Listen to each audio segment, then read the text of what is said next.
এবার আমরা জানব এই সূরাটির কজ অ্যান্ড ইফেক্ট।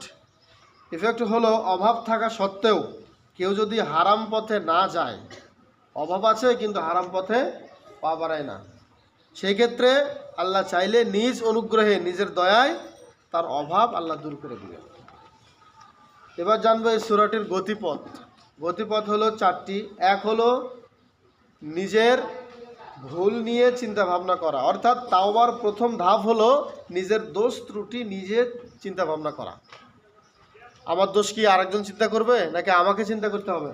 নিজেদেরকেই নিজেদের গুনাহ নিয়ে চিন্তা করতে হবে। কেননা যদি আমাদের কাছে যদি দোষকে দোষী মনে না হয় তাহলে আমরা তো আল্লাহর কাছে ক্ষমাই চাবো না। এই জন্য দোষকে খুঁজতে হবে যে আমার কি দোষ আছে, এটা নিজেকেই খুঁজে বের করতে হবে।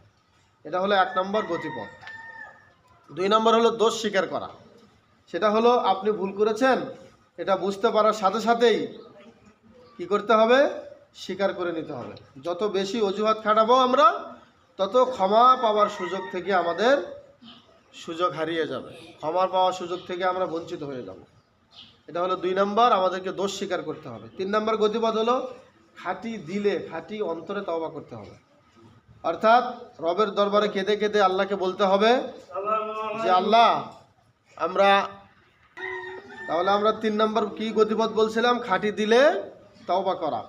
অর্থাৎ রবের দরবারে কেঁদে কেঁদে বলতে হবে যে আল্লাহ আপনি ক্ষমা করতে ভালোবাসেন, সুতরাং আমি ভুল করেছি, আমাকে ক্ষমা করুন। 4 নম্বর গতিপথ হচ্ছে তাওবার উপর অটল থাকা। একই ভুল বারবার করা মুমিনের বৈশিষ্ট্য নয়, আমরা জানি। তাই অতীতে যে ভুল করেছি আমরা তা থেকে নিজেকে বাঁচিয়ে চলতে হবে এবং তাওবার উপর নিজেকে অটল রাখতে হবে। সবাই দিকে খেয়াল করো। তাহলে 4টা